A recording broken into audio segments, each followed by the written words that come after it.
Nagbangayan sina Vice President Sara Duterte at Grupong Akbayan kaugnay ng reklamong impeachment laban sa bise. Giit ni VP Sara, pamumulitika at harassment lang ito. Sagot naman ng Akbayan, tama na ang palusot at sagutin na lang ang mga paratang kung wala namang itinatago. Narito ang report ni JC Cosico.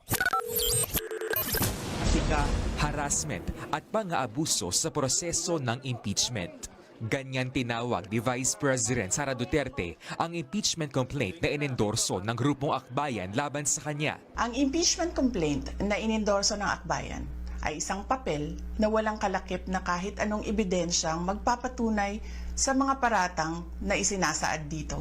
Sa isang video statement, iginiit ng bise na wala raw kredibilidad ang Akbayan na mag-endorso o magsumite ng impeachment complaint. Ilang ulit na raw kasing hayagang ipinahayag na kanilang pinuno ang intensyong tumakbo sa pagkapangulo. Si Senator Risa Ontiveros ang chairman emeritus ng Akbayan. Ibinahagi pa ni VP Sara ang bahagi ng speech ni Ontiveros noong August 2024 kung saan sinabi nitong habang nasa kapangyarihan ng bise ay narayan pa rin umano ang banta ng isang full-blown Duterte comeback. Habang ang anak niya ay may kapangyarihan pa, hindi magiging madali ang ating laban.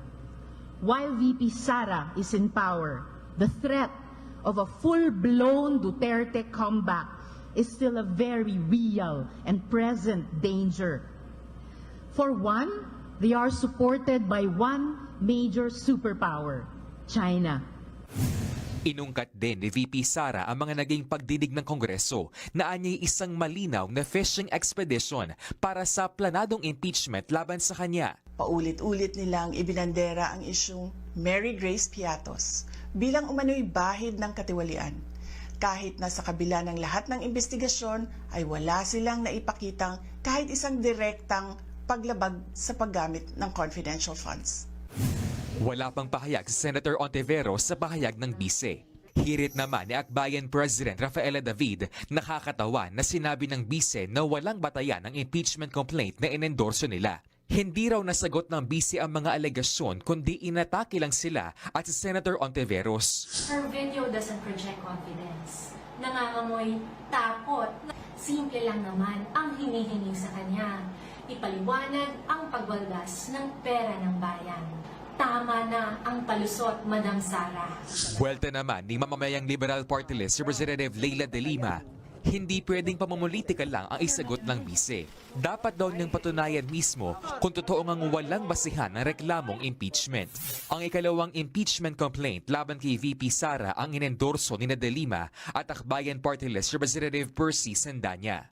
Inihain niya ng ilang civil society groups kung saan isinama rin nila ang affidavit ng umano'y dating bagman ng bise na si Ramil Madriaga. Laman niya ng mga seryosong alegasyon laban kay VP Sara.